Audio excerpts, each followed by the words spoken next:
You said several times we should have sent someone higher than the ambassador. I haven't heard. With a higher profile than the ambassador, that's correct. Question, why didn't you? Well, Ed, I've sort of tried to describe to you exactly the situation here. That we're talking about a march that came together with essentially 36 hours notice, and a march that occurred outdoors with an obviously very large number of people who participated. We are mindful, anytime the president goes to a public place, or the vice president for that matter, that we don't want to, or at least we want to try to mitigate the impact that the security precautions would have on those who are participating in this public event.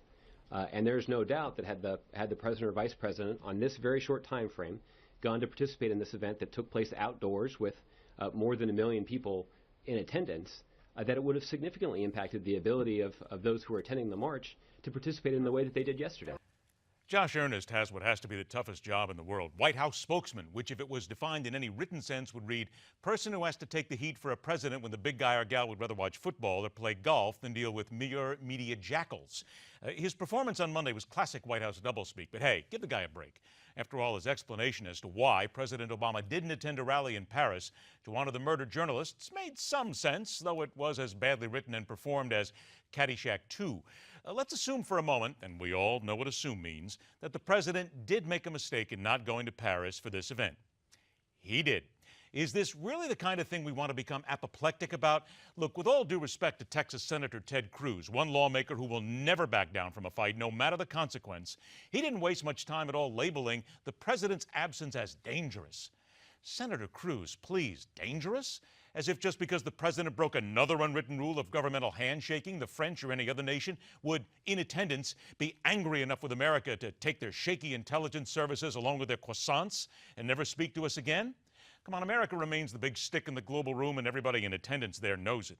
A number of people I spoke with in the last 24 hours, those who live in France and those with connections up the governmental food chain, not one of them said the president's going invisible ruffled even a truffle, not even a chocolate-covered kerfuffle, mind you. In other words, it's a truly minor issue and doesn't deserve the kind of indignant attitude shown by various critics and those just heaping it on this poor, bedraggled world leader.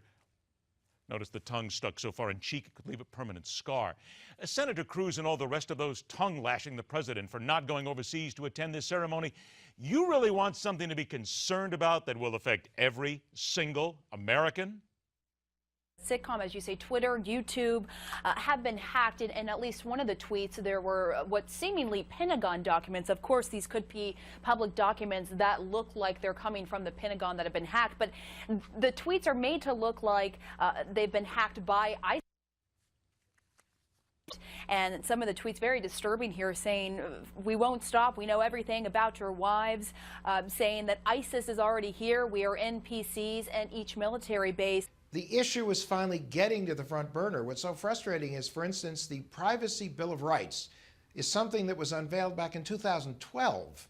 And finally, we're getting, in a State of the Union address, a request for Congress to codify this. So, I mean, it is reaching panic proportions here. You've had Target, you've had Home Depot, you've had Sony, which was a near extinction level hack. And I think it's finally getting through to people, both in government and business, and also consumers are terrified about this, is that we have a real problem, it's an international problem, and that something really has to be done about it now.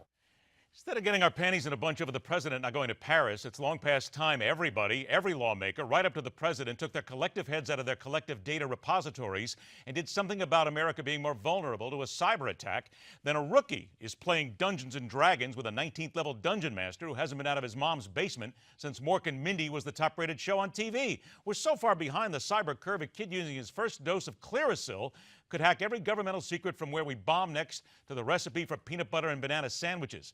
It's your fault, Senator Cruz, you and every one of your peers, for wasting time on ridiculous matters of little import instead of doing everything, and I do mean everything, in your power to correct and protect this country. Enough photo ops, preening speeches. Get to work on what's important, or get another job.